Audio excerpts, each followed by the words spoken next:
Physical refining செய்யப்பட்ட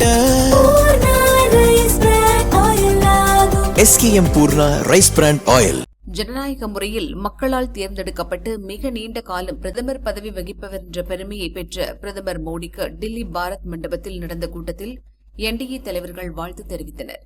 அந்த கூட்டத்தில் பிரதமர் மோடி பேசியதாவது: இது மிகப்பெரிய தருணம். இப்படி ஒரு நாளை நான் கற்பனை செய்தது கூட கிடையாது.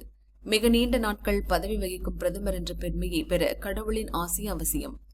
என்னை பொறுத்தவரை குடிமக்களே கடவுள். ஜனதா ஜனார்தன் எனும் மக்கள் ஆசிர்வாதத்தால் தான் தாய் நாட்டிற்கு சேவை செய்யும் பாக்கியம் கிடைத்துள்ளது.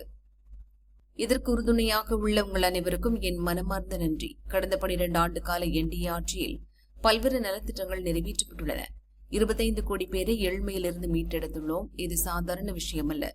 மிடில் கிளாஸ் மக்கள் மற்றும் புதிதாக மிடில் கிளாஸுக்கு முன்னேறிய மக்கள் ஆகியோர் மீண்டும் பின்னோக்கி செல்லவிடக்கூடாது.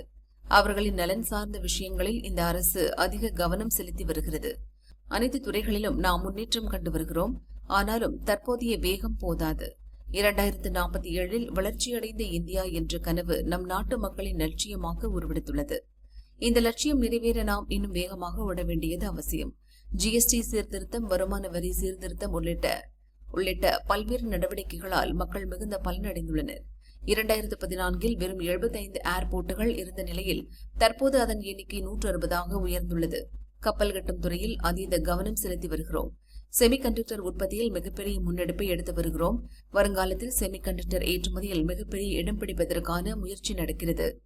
சுற்றுலா, விளையாட்டுத் துறையில் நாம் அதிக கவனம் செலுத்த வேண்டும். இவை இரண்டும் மிகப்பெரிய பொருளாதாரத்தை ஈட்டித் தரும் துறைகளாக உள்ளன. ஒலிம்பிக் போட்டிகளில் சாதிக்க அதற்கான முன்னெடுப்புகளை செய்ய வேண்டும். நம் நாட்டு இளைஞர்கள், பெண்கள், மிடில் கிளாஸ் மக்கள், விவசாயிகள் என 4 முக்கிய தரப்பினரின் நலனை கருத்தில் கொண்டே இந்த அரசு செயல்படுகிறது. ஒரு காலத்தில் நம் நாட்டின் வளர்ச்சி வேகம் மிக மிக குறைவாக இருந்தது.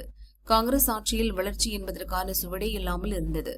நாம் 12 ஆண்டுகளில் செய்ததை அதற்கு முன் பல ஆண்டுகள் ஆட்சி செய்த காங்கிரஸால் செய்ய முடியாதது ஏன்? நாம் சாதிக்க வேண்டியது அதிகம் உள்ளது. நம் இலக்கு 2047 வலிமையடைந்த பாரதம். தற்சார்பை நோக்கிய பயணம் வேகம் எடுக்க வேண்டும்.